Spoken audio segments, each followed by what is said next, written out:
Drunkenness. It can be fun. It can be ugly. It can be joyous.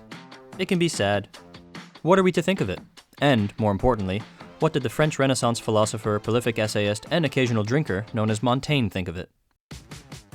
In his essay titled On Drunkenness, Montaigne shares some thoughts on this very old pastime.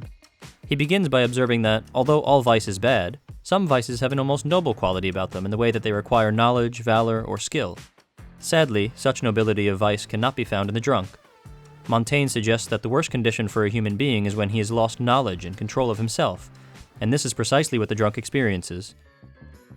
Not only that, alcohol is famed for loosening our tongues, causing people to uncork their most intimate secrets, and for loosening our pants, causing people to uncork their, well, you get the idea.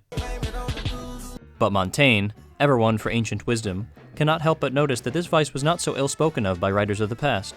Socrates was renowned for his drinking abilities, and Cato's virtue was said to give off an even finer glow after having downed several glasses of cheer.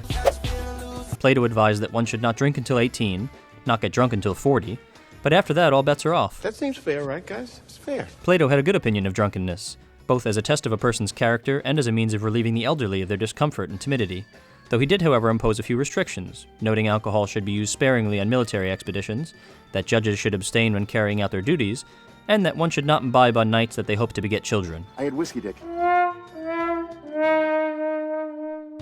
Montaigne briefly takes up the old question of whether wisdom can protect one from the effects of alcohol, saying that although the sage may moderate its effects, he's still susceptible to unwise drunken shenanigans just like the rest of us. We're good, streaky!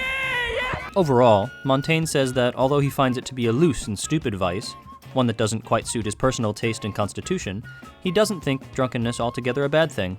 In fact, he says, amongst the range of vices men are susceptible to, it's one which is less malicious and harmful than the others, and costs our conscience very little. But, he says, if you're going to drink, take note of the following pieces of advice. 1. Don't be picky.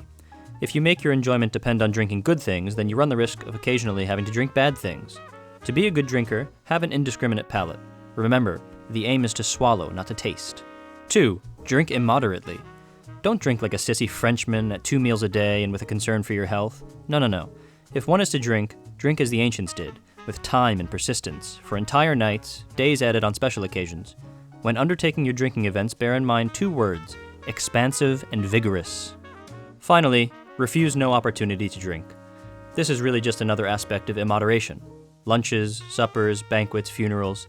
If a drink is offered, you don't refuse. And although drinking at breakfast isn't mentioned explicitly, it's safe to say Montaigne probably approved.